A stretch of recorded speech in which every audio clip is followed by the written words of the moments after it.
If you want the short answer, it's because he probably didn't even know Rome existed. It's easy to imagine the ancient world as one big, bustling stage. Pericles leading Athens to glory, Persian armies crumbling before Alexander's phalanx, King Leonidas holding the pass at Thermopylae, while over in Italy, Roman geese are honking an alarm.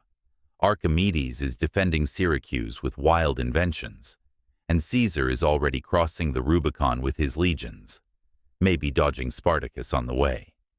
But the truth? These famous moments are separated by decades, or even centuries. There are 400 years between the earliest and latest events above.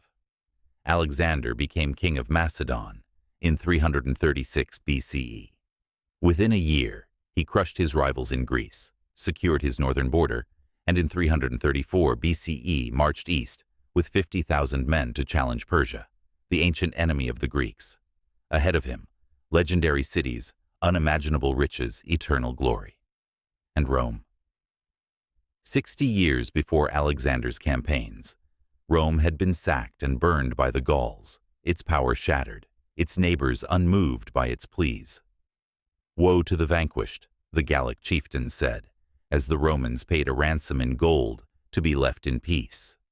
By 338 BCE, Rome was on the mend, having subdued the Latin tribes, but it was still a regional upstart, a dot on the Italian peninsula, controlling little more than a kneecap of land if you picture Italy as a leg.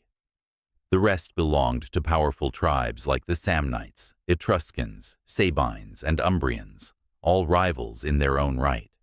In the south, Greek cities were older, richer, and far more influential. Rome's glory days were still a distant dream. By the time Alexander died in 323 BCE, his empire stretched from Egypt to India.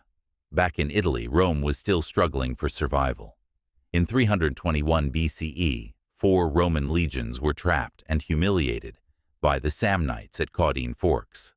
A local disaster, barely a blip from Alexander's perspective. Rome wouldn't make headlines until 40 years later, when a quarrel with the Greek city of Tarentum would escalate into war, and only then would a Greek king, Pyrrhus, sail to Italy to meet Rome on the battlefield. In short, Alexander never marched on Rome because Rome, at the time, was little more than a provincial footnote in the vast story of the ancient world.